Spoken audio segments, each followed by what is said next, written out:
welcome to this episode of The Good, the Bad, and the Old. Your host, Mark and Sam. Hi, Sam. Hello there. Okay, so this is a Daisy. The last one was my pick, which was Robin Hood, Prince of Thieves with Kevin Costner. And your pick, tell us what your pick is. So mine was bridging off of Robin Hood over to Men in Tights. Okay, so Mel Brooks movie, Men in Tights. Now, I was having a look at his filmography. We have covered a fair few, but not all. And I haven't seen all of these, but we've done the producers, I'm sure we have. Yeah. And we've done Young Definitely did Frankenstein. producers. We definitely did Blazing Saddles, and we've definitely done Young Young Frankenstein. I Frankenstein. don't think we've done Spaceballs, despite watching it. Yeah, maybe we need to do Spaceballs soon. But History of the World Part 1 we've done as well. Yeah. Now this, I mean, he's got 11 credits as a director, and we haven't done all of them. And some of them I've not even seen. I've never seen Silent Movie, for example. I've never heard of most of the ones.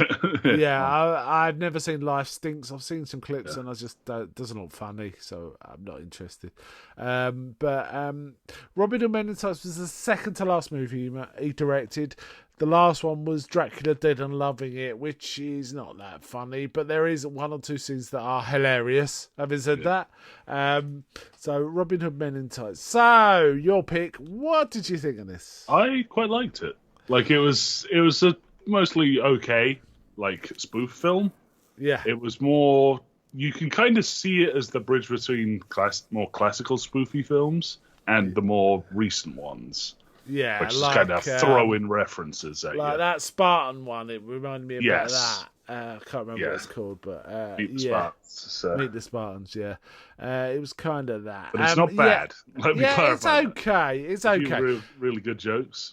Yeah, the only problem I had is there was quite a few misses in the jokes, and there was a bit of a long gap between some of the between the laughs, and some of them didn't even ever pay. Some of the setups never seemed to pay off. For example, there's a character who introduces Will Scarlett O'Hara, and that Scarlett That's O'Hara it. is never used in any jokes, which is It's a bit Gone weird. with the Wind, right? Yeah. Okay. So you'd expect jokes about, Southern accents or something. I don't know. But yeah, Mel Brooks does star in this, but not as a main character. Yeah, not as much He's as he does in occasional. other. Yeah, Mel it's Brooks not films. like So, it's not like History of the World, say. But he plays as, rather than being Friar Tuck, he's Rabbi Tuckman. He appears quite late in the film. Now it was kind of spoofing Robin Hood, Prince of Thieves, but I also detected there was a bit of the Disney Robin Hood in it. There was a bit of the Errol Flynn Robin Hood in it, so it was kind of borrowing from all over the place. And we actually, for the most part, it was Prince of Thieves, though. yeah, the only difference really was Prince John is a main character in this. Yeah, they where kind he of wasn't. shifted the sort of like power structure up one. Yeah, Because you know how in the so it's Guy of Gisborne. Is it Guy of Gisborne? Guy Gisborne is the and then- henchman, and then Sheriff of Nottingham, and then they move it up to Sheriff of Nottingham and Prince John. Prince John. So Prince John's there a bit. I of the cast, I thought they were okay. The standout for me was probably, I thought Amy Asbeck was a very good Maid Marian. Yeah. I Carrie Elwes, I really enjoyed. Oh yeah, Carrie Elwes. Yes, sorry, I should have just said Carrie Constant Elwes. smug face. just Yeah, the I didn't entire mind. time. David Chappelle as Achu was all right, and actually the sheriff I didn't think much of at first, but he grew on me. I think he got better. Once he stopped doing the weird like gimmick of he couldn't say his sentences in the right order. Yeah, that he was wasn't good. funny at all. Yeah. It wasn't funny at all. I also quite liked Tracy Ullman as Latrine, the witch. The cook, it turned out. They introduced us a witch making weird potions, it turned out she's the cook, right? In fact. So that was kind of weird, but interesting. But yeah, I mean, also we get Isaac Hayes very briefly at the beginning, don't we? Yeah, As as the Moor. a sneeze. Yeah, he fills in the role of the Moor from Prince of Thieves. Yeah, he gets Robin out, but in this one, he basically tells Robin to go to England, look for my son. His name is Achu. Achu. Yeah, so there's a few. Obviously, there's a few Yeah. jokes around it being Achu, bless you, all Yeah. that. And also we have a Maid Marian sort of matron is a Germanic woman called, I think, Brunhilde. Yeah, I think she's. There's some comedy around that too. Brunhild, yeah. Giant German lady who they try to do like a sort of like leap from the balcony onto a horse thing, and the horse runs away as soon as she steps up. And she's like, if you ever saw that again, there's all that kind of stuff. And we also get like a cameo a bit later on of King Richard, but we'll talk about that one. And we also see, quite interestingly, the Hangman from Blazing Saddles reappears in this, doing exactly the same thing. There's a lot of like in jokes about previous Mel Brooks films. Yeah. So, for example, there's a whole bit with King Richard, where like Rabbi Tuckman, Mel Brooks' character, sort of leans through and just goes, "It's good to be the king." It's good to be the king. Yeah. There's a few references of it. Yeah. I also really like Dom DeLuise as Don Giovanni doing a pretty good Marlon Brando impression. Some of the jokes, if you know The Godfather, are quite good. Actually, but if you don't know The Godfather, totally fall flat because you don't realise how good the impressions are. 10-minute sequence of him going, "You come to me and the day of my daughter's wedding." It's like, no, we're not doing that bit. There's all that, and it even veers into Marlon Brando in On the Waterfront again. Quite good if you know the films and you're kind of, but this did it make its money? Well, apparently no. Fox were happy with how well it did, so fine. Yeah, 72 million on a 20 million budget. Brooks says Men in Tights and Spaceballs are his top 2 telling films on DVD. How about that? Okay. It beats Blazing Saddles and Young Frankenstein and the producers. Interesting. Okay. Well, this is a comedy. We don't want to. We're gonna try and avoid the jokes, but you can't really. Yeah. If you had to name one, what was your favourite gag from here? There was a few ones I quite liked. I like the weird ones, right? Like the men doing their own soundtrack, going dun, dun, dun, dun, as they ride. Yeah, stupid they were doing ones like the villain music in their villain's introduction. I like those jokes. I kind of like those jokes. I'm trying to think if there was another one. Some of them fell really flat. I have to say, the one that fell flat to me was the arrow with the with the Patriot written on the side flying around. That was just goofy and silly. Yeah. Really. I don't know, man. There was a few good ones. What was your favourite? Weirdly, prefacing the Patriot arrow was my favourite. It was Robin loses the archery tournament. He's like, I lost. Yeah, that doesn't seem right. And he pulls out the script and starts reading through it. Yeah, and they all pull out the script. He's like, I get another shot, and they all have to pull out their scripts and read. It's like, yeah, he gets another shot. And just angrily put it away. Yeah, and apparently Gene Wilder was in this, but we didn't see him. It says here in the party guest, so I assume the party where Robin turns up with the boar. Yeah. And it says, "What? You're not allowed to kill wild pigs," and all that. And he calls the Prince John the boar. Prince John was weirdly ineffectual. In fact, all the guards were ineffectual. I actually did like. There was one really stupid one where all these knights in armor come marching in and sort of standing around doing nothing, and Robin knocks one over, and they all fall over like a massive set of dominoes. Yeah, that was clearly some are guys in armor, but most of them are just like mannequins. I also like the a Rabbi Tuckman joke where he goes, "I just finished the day," and you close the curtain, you hear a snip, and a bloke goes, "Ow!" and he goes, "Put some ice on it." That made me laugh a lot, actually, as well. There was some goofy. I did like Will Scarlett O'Hara being too good with his knives. He demonstrates it's like, "Oh yeah, shoot an arrow at me." He slices the arrow up midair.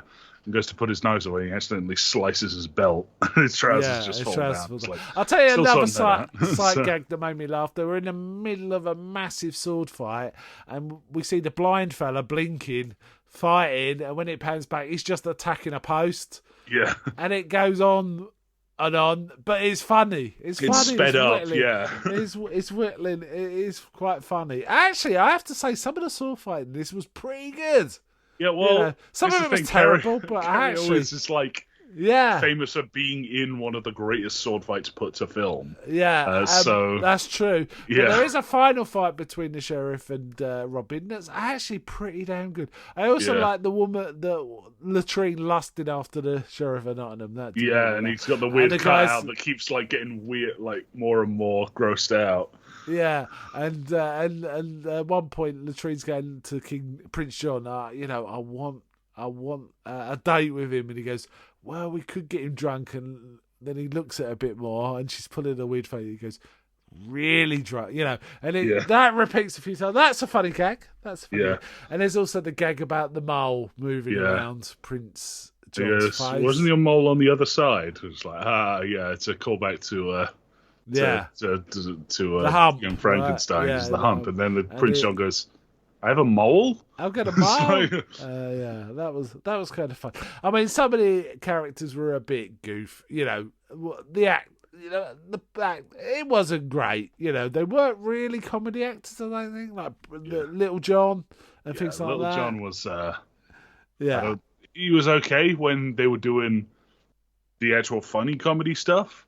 But then there was like him going, I cannot swim. No, and it's he's just lying in a puddle. Yeah, he's just lying in a puddle. Yeah. So. There was some fear. There was one guy doing an impression of Clint Eastwood, and one guy doing an impression of Luca Brasi from The Godfather, and his character's called Filthy Luca. He was good. In that impression. So there was bits to take in this. It's just the gaps between the jokes and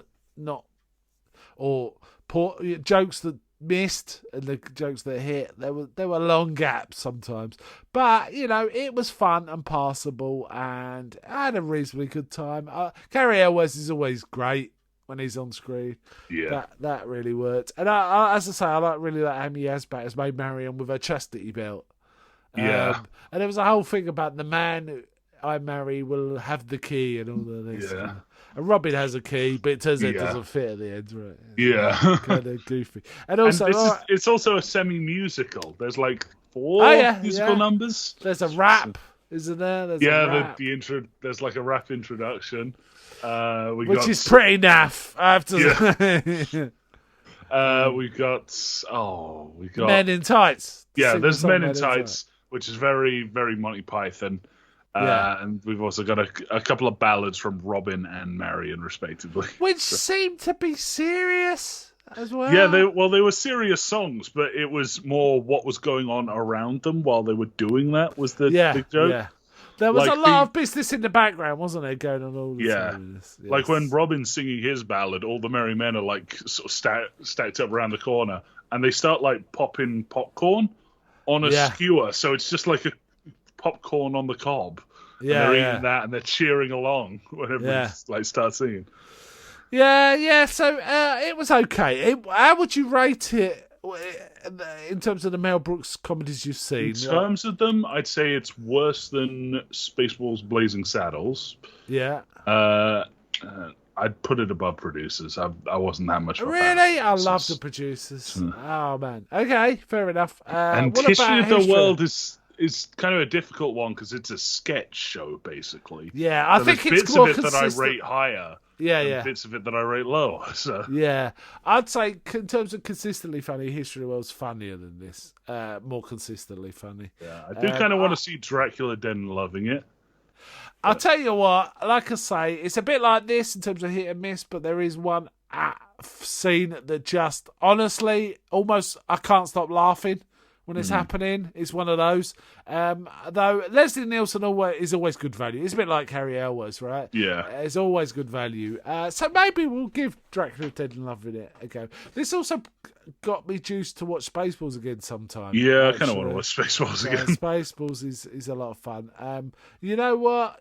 I've got a Daisy Daisy. Yeah. It's an easy trade, but I want to think about it. Yeah, we could easily Daisy chain twice. There's one other movie. Well, no, not twice. It's, Robin we could do Spaceballs and then we could do Dracula Dead and Loving It. I guarantee there's about 5 actors at least that are in all of them. I mean, the obvious one from this is Mel Brooks, the actor, right? Probably. You know what though? There's some things with Amy Asbat that are really kind of interested. But maybe we'll see. We'll see. Dracula Dead and Loving It. Oh, is she in that? Oh, well, there you go. In that case, I think it might be because I want to chain off of her for something else. I might pick Spaceballs for the next one, and then we could do. We could just do Mel Brooks for a few, right? We can find connections. We'll see. Interesting point. And I remember this when it was on telly. Mel Brooks actually made a TV show once called When Things Were Rotten about Robin Hood. Oh, okay. And I remember watching it and quite liking it as a kid. And I remember the theme tune still quite when things were rotten. You know, it's a very typical Mel Brooks kind of. You know, it's a bit like Men in Tights or you know. And I remember the song ends with "Hooray for Robin Hood." So yeah, and of course it's all Americans playing all these characters from medieval England. So yeah, it was a success. Looking at it, it got mixed reviews. Gross 72 million, and the budget was 20 million. So that's a pretty good success. I'm just gonna scan down to look at some of the reviews. What's missing is the New York Times. What's missing is the kind of densely packed comic screenplay that helped make Young Frankenstein and High Anxiety, which is another one we've never covered, isn't it? High Anxiety. Yeah. That's his parodies of Hitchcock. I remember going to see that at cinema as a kid and thinking it was okay. But you know what? I might get more out of it now because I've watched a lot more Hitchcock. I only really knew The Birds and Psycho when I saw this film. So, I gotta admit, I've only seen Psycho and Rear Window. Well, a strong parody is Rear Window and Vertigo, and Psycho and The Birds. So you know, it's not, and people say it's not as good as some of his earlier ones, but he's not lost some of his nutty irreverence, which is fair enough. Oh, Gene Siskel hated this from the look of it. He gave it 1/2 a star out of 4. Wow. The pacing is agonisingly slow, which I don't agree with. And many of the jokes are recycled from his earlier better works. Yeah, he does recycle, but that's fine. It's fine, in my opinion. And a lot of them say it's kind of pointless. I'm trying to find a good one. That basically isn't as sharp as he used to be. Amiable is another one. So yeah, all right, okay, we'll take that. Amiable. So some apparently audiences rate this like B on A+ to F. So B's pretty good, and apparently it's got a bit of a cult following. Yeah, I can. It is a fun film. It is a fun film that you can have a laugh. We enjoyed. We watched it together, which we don't usually do, but we did watch it together this time, and it was we did enjoy it. We groaned a bit, but we enjoyed it. Right, that's kind of how it feels.